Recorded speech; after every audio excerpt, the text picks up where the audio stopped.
मी हनुमंत सिद्धराम बनसोडे, उपशिक्षक, जिल्हा परिषद प्राथमिक शाळा औंढी, तालुका मोहोळ, जिल्हा सोलापूर। इयत्ता 6वी, विषय इतिहास, घटक दक्षिण भारतातील प्राचीन राज्ये, उपघटक सातवाहन राजघराणे।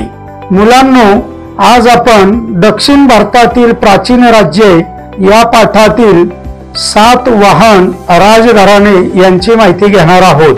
मुलांनो, आपल्या समोर जो नकाशा आहे तो इसवी सन पूर्व पहिल्या ते इसवी सन 8व्या शतकातील दक्षिण भारताचा नकाशा आहे।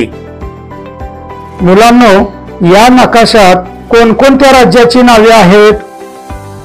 सर, यामध्ये चेर, चोळ, पांड्य, पल्लव, चालुक्य, राष्ट्रकूट, वाकाटक, सातवाहन इत्यादी। बरोबर। तर आज आपण या राज्यापैकी सातवाहन राजघराण्याची माहिती आज घेणार आहोत। सातवाहन राजघराणे। सातवाहन राजघराणे हे दक्षिण भारतातील प्राचीन राजघराण्यापैकी एक राजघराणे होते। मौर्य साम्राज्याच्या ऱ्हासानंतर म्हणजे सम्राट अशोकानंतर सातवाहनांनी स्वतःला स्वतंत्र राज्य म्हणून जाहीर केले। सातवाहन हे दक्षिण भारतातील सर्वात मोठे राज्य होते। मौर्य साम्राज्याच्या ऱ्हासानंतर उत्तर भारताप्रमाणेच महाराष्ट्र, कर्नाटक या प्रदेशातील स्थानिक राजे स्वतंत्र झाले। त्यापैकी सातवाहन राजघराणे हे एक होते। राजा शिमुख हा सातवाहन घराण्याचा संस्थापक होता। आजचे पैठण म्हणजे पूर्वीचे प्रतिष्ठान ही सातवाहन राजघराण्याची राजधानी होती। पुणे व ठाणे जिल्ह्याच्या सीमेवर असलेला घाट रस्ता नाणे घाट या नावाने ओळखला जातो। हा घाट सुमारे 200 वर्षापूर्वी सातवाहनांच्या कारकिर्दीत तयार करण्यात आला।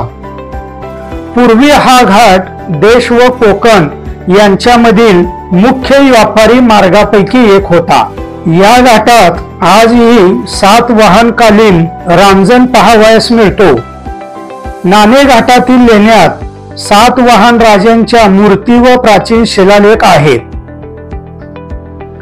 पुणे जिल्ह्यातील जुन्नर जवळील नाणे घाटातील लेण्यात असलेल्या कोरीव लेखामध्ये सातवाहन राजघराण्यातील महत्वाच्या व्यक्तीची नावे आहेत। गौतमीपुत्र सातकर्णी। गौतमीपुत्र सातकर्णी हा सातवाहन साम्राज्यातील महान राजा होता। सातवाहन राजे हे आपल्या नावाआधी आईचे नाव लावत असे। गौतमीपुत्र सातकर्णी या राजाने 25 वर्ष राज्य केले। याने दक्षिणेतील प्रबळ राज्य बनवले। गौतमीपुत्र सातकर्णी या राजाच्या पराक्रमाचे वर्णन नाशिक येथील लेण्यामधील कोरीव लेखामध्ये केलेले आहे। गौतमीपुत्र सातकर्णी या सातवाहन राजाने शक राजा नहपान यांचा पराभव केला। गौतमीपुत्राचा उल्लेख नाशिकच्या लेखात त्रिसमुद्र टोय पीत वाहन असा केला आहे। टोय म्हणजे पाणी, घोडे म्हणजे राजाचे वाहन, म्हणजेच ज्यांच्या घोड्यांनी 3 समुद्राचे पाणी प्याले आहे असा राजा होय। 3 समुद्र म्हणजे पश्चिमेकडील अरबी समुद्र, पूर्वेकडील बंगालचा उपसागर, दक्षिणेकडील हिंदी महासागर। यावरून गौतमीपुत्र सातकर्णी राजा किती पराक्रमी होता हे आपल्याला समजते। गौतमीपुत्राच्या काळात सातवाहनाचे साम्राज्य उत्तरेकडे नर्मदा नदीपासून दक्षिणेकडे तुंगभद्रा नदीपर्यंत पसरलेले होते। हाल हा सातवाहन घराण्याचा राजा होता। त्यांनी 4 वर्ष राज्य केले। हाल राजाचा गाथा सप्तशती या महाराष्ट्री या प्राकृत भाषेतील ग्रंथ प्रसिद्ध आहे।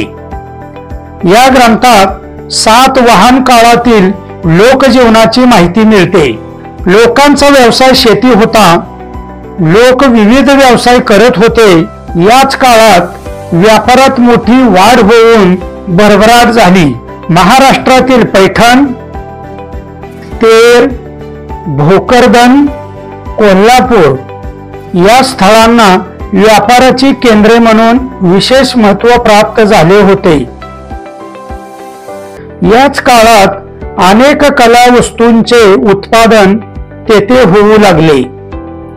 भारतीय मालाची निर्यात इटली देशातील रोमपर्यंत होत असे. सातवाहन नाण्यावर जहाजाच्या प्रतिमा होत्या. महाराष्ट्रातील अजिंठा, नाशिक, कार्ले, भाजे, बेडशे, कान्हेरी, जुन्नर येथील लेण्यांमधील काही लेणी सातवाहनाच्या काळात खोदलेली आहेत. तर आज आपण दक्षिण भारतातील प्राचीन राजघराणे, सातवाहन राजघराणे यांचा अभ्यास केलेला आहे. धन्यवाद.